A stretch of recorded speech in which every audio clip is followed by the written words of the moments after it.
पिछली वीडियो में हमने आपको दीर्घ संधि के विषय में बताया था।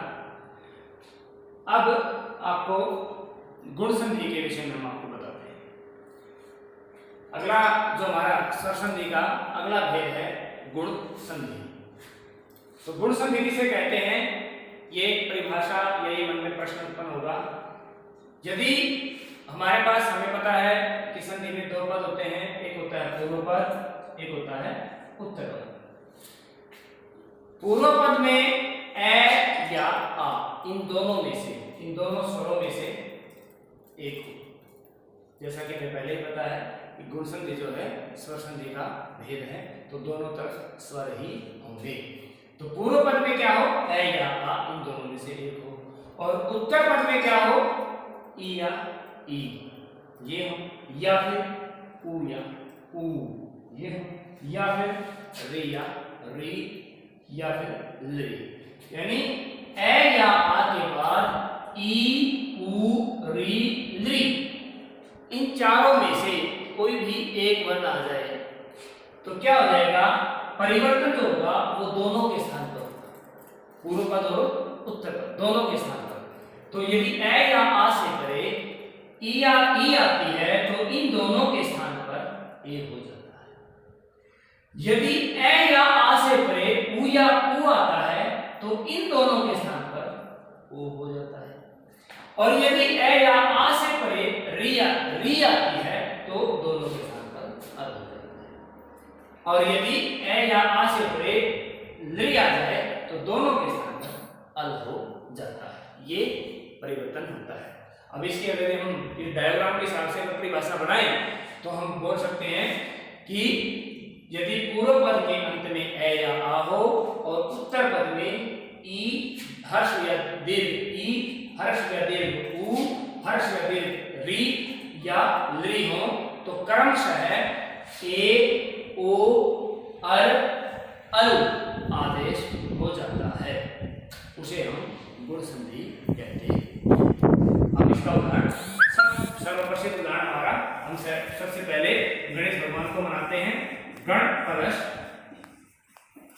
ईश, पहला उदाहरण हमारा गण प्लस ईश। गण में क्या है, गण के अंत में है, पूर्व पद के अंत में क्या हो, ए या आ, इन दोनों में से।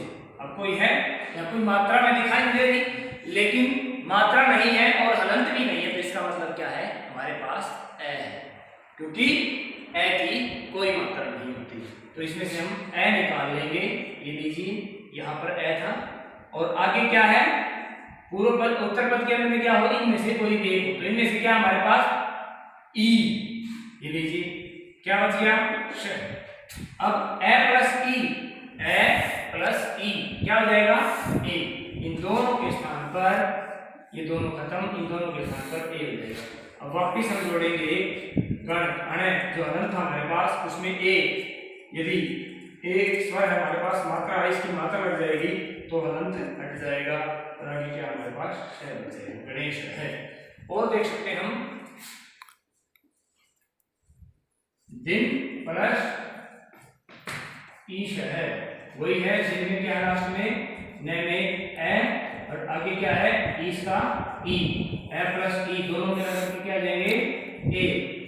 क्या हो जाएगा हमारे पास, न में ए दिनेश है, या रमा रस ईश है। अब आ गया, आ का उदाहरण गया हमारे पास, आ पूर्व पद के अंदर क्या है, न में आ, ये हमने निकाल लिया।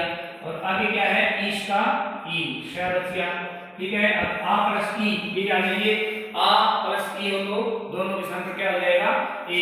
ये दोनों खत्म, इन दोनों के स्थान पर ए, रे, मैं अन्यथा एक ही बात लग जाएगी, मैं पूरा हुआ रमेश। अगला हम देखते हैं ऊ का उदाहरण। अब ये देखिए हमारे पास सूर्य प्लस उदय है। अब सूर्य पूर्व पद के अंत में क्या है, ये में ए, ये हमने निकाल लिया, हमने यहाँ पर सूर्य में से, ये में से ए निकाल लिया। और आगे क्या है, उदय का ऊ, ठीक है। तो ये ए प्लस ऊ, ए से परे ऊ आ गया तो क्या हो जाएगा, ओ, दोनों के स्थान पर ये हो जाएगा हमारे पास ओ। अब क्या बन जाएगा, सूर्य, ओ की मात्रा इसमें लग जाएगी, दय है, सूर्योदय है। ठीक है। और देखिए हमारे पास चंद्र प्लस उदय है। चंद्र में क्या लास्ट में ए,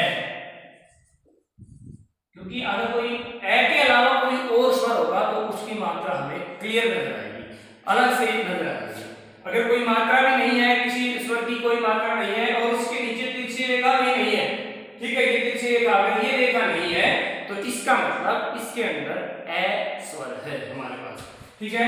तो चंद्र में से ए निकाल लिया हमने, ये लीजिए, और आगे क्या है उ, दय अलग हो जाएगा, ए प्लस उ क्या हो जाएगा उ, तो क्या बन जाएगा हमारे पास चंद्रोदय, ये चंद्रोदय हो गया।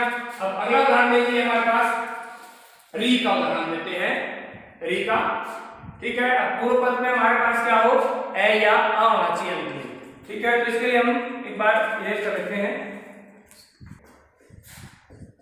देव प्लस ऋषि। देव में पूर्व पद के अंत में क्या है ए, ये लीजिए, हम ए को हम निकाल लेते हैं, ए अलग हो गया। और री में क्या है री, सी बच गया हमारे पास, ए प्लस री, ए प्लस री क्या हो जाएगा परिवर्तन अ, इन दोनों के स्थान पर हम कर देंगे अ। अब ये क्या हमारे पास दे, व अनंत था, ए की मात्रा होती नहीं तो अनंत रह जाएगा, ए जुड़ गया। अब हमारे पास रे अनंत रह गया, ठीक है। ये क्या बनेगा देवर्षि, और लेकिन रे तो हम ऐसे इस तरह तो नहीं लिख सकते, हम लिखते नहीं इस तरह। अब रे यदि रे आता है और उससे आगे तो क्या जाता है, वो अपने से आगे वाले के सिर के ऊपर चला जाता है, तो हम इसको ले लेंगे देवर्षि, देवर्षि। अब और उदाहरण देखते हैं हम, महा प्लस ऋषि, महा प्लस ऋषि। महा में क्या है लास्ट में है में आ, आगे क्या है ऋषि का री, ऋषि बच गया। आ प्लस री क्या हो जाएगा, दोनों के स्थान पर आ प्लस री दोनों के स्थान पर रहेगा अर, ठीक है। अब लेंगे हम मैं है में ए हो जाएगा, है कंप्लीट, क्योंकि है अंत हो गया था, आ नहीं हो गया था, तो अब रह गया हमारे पास आधा, आगे क्या है हमारे पास सी। अब रह आधा है तो हम इसको इस तरह नहीं लिखेंगे, फिर इसको चढ़ा देंगे हम इसके ऊपर महर्षि। अब अंतिम हमारे पास क्या बचेगा, ए क्या आ से पहले यदि ली होती, ठीक है। तो हम इसका उदाहरण देखते हैं, उदाहरण है मम प्लस लिकार, ठीक है। ये उदाहरण हिंदी में नहीं संस्कृत में प्रयोग होते हैं, तो ये यहां से ये संस्कृत में प्रयोग होगा, तो आप ये संस्कृत वाले बच्चे इसको ध्यान रखेंगे। बाकी हिंदी में यहाँ तक सब समान चलता है। मम प्लस लिकार, मम में क्या लास्ट में पूर्व पद के अंत में ए, ये हमने ए अलग कर दिया तो वह अनंत रह गया। आगे क्या है लिकार का ली बच जाएगा, ए प्लस ली, ए प्लस ली, तो क्या है दोनों के स्थान पर अल, अल हो जाएगा। अब इसको हमने ये कर दिया, ये अल बच गया। अब मैं में अनंत है, ए जुड़ जाएगा, मैं पूरा हो गया, ले आधा है, मम लकार, ठीक है, मम प्लस लकार, मम लकार है, ठीक है। ये अल कार, अब ये बन गया हमारा ममलकार, ठीक है। अगला उदाहरण देखिए हमारा क्या हमारे पास, अगला उदाहरण हमारा है माला प्लस माला, माला प्लस लिकार है, ठीक है। ये हमारा माला प्लस लिकार है। अब माला में क्या है लास्ट में आ, ले में से आ निकाल लिया, आगे क्या हमारे पास री, क्या बच्चे हमारे पास का आ प्लस री, ली, आ प्लस ली क्या बच जाएगा अल, ठीक है। तो हम यहां दोनों के स्थान पर हो गया हमारा अल। अब इसको लेंगे हम मा ले आधा है, ले में ले कंप्लीट हो गया, फिर आगे हमारे पास आधा ले है, फिर आगे क्या है का रे, ठीक है। ये बढ़ गया हमारा मादन कार है, ठीक है। तो ये हमारे पास थे हमारे गुण संधि। अब हम आपको इन दोनों देव संधि और गुण संधि दोनों संधियों के कुछ उदाहरण देंगे, जो अगली वीडियो में आप वो सभी उदाहरण आप उनको करें और उसका अभ्यास करें। अगर कोई संदेह है, शंका है तो हमें जरूर बताइए। धन्यवाद। लो प्यारे बच्चों, जो हमने देव और गुण संधि आज की है, ये कुछ उदाहरण हैं। पहले हमने देश संधि के किए हैं यहाँ पर और फिर गुण संधि के। आप इनको, ये संधि विच्छेद आपको यहाँ पर दिया गया है, इनको संधि करके आप इसका अभ्यास करें। धन्यवाद।